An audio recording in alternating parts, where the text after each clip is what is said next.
Thanks for watching my channel. Here is the recipe for my Diri Kole. It's a little bit of a shortcut only because I'm using canned beans.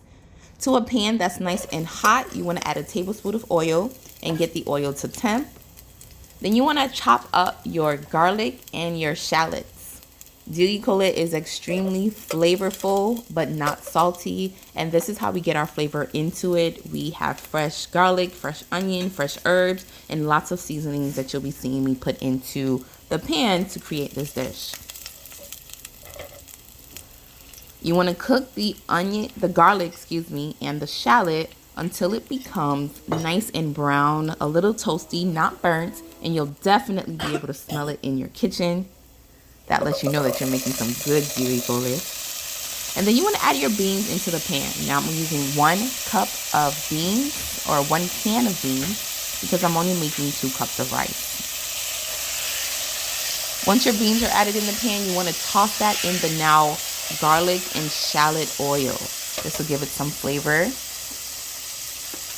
and help warm the beans, as of course they're coming out of the can.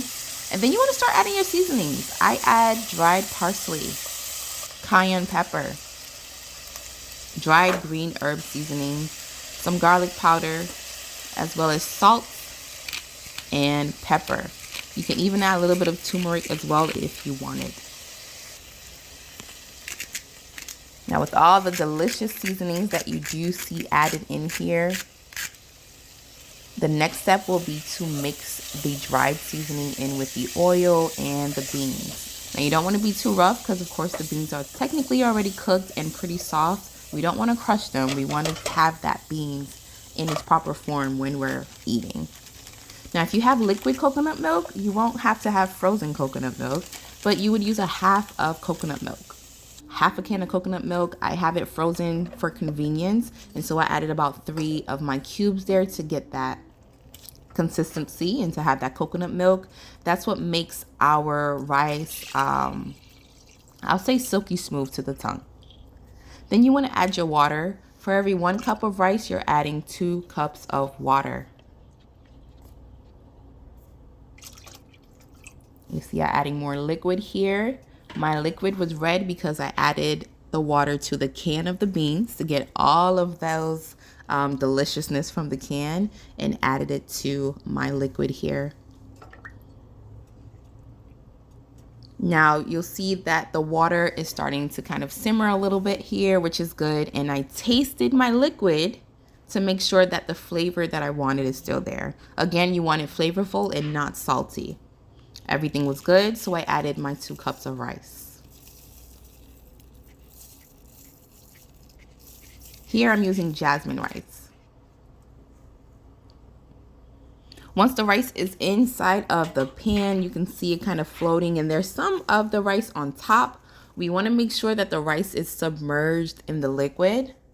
And so I mixed the liquid with the beans and the rice, and tasted the liquid again now that you added the washed rice to your liquid, just to make sure that the flavor is there. I was missing some flavors, so I added a little more of that dried green seasoning and a little bit more salt. Now you can't just leave the seasoning on top. If you taste it and see that it was missing some and you're adding, you want to make sure that you mix the seasoning that you added after the fact so it's incorporated into the entire dish before cooking. And one thing about Diri Kole and Haitian rice and food is, again, flavor. So here you have a bit of a Scotch bonnet pepper. Then I added a couple leaves of thyme and parsley to the rice while it's cooking. That will, again, seep in more flavor into the liquid so that it gets into the rice and the beans. That's what makes our Diri Kole, kole or stick, right, to your ribs. I mixed all that together, tasted it once more to make sure that it was up to par, and it was. Covered it and let that cook for about 30 minutes, fully covered. And here is your Diri Kole. Congratulations, you made it.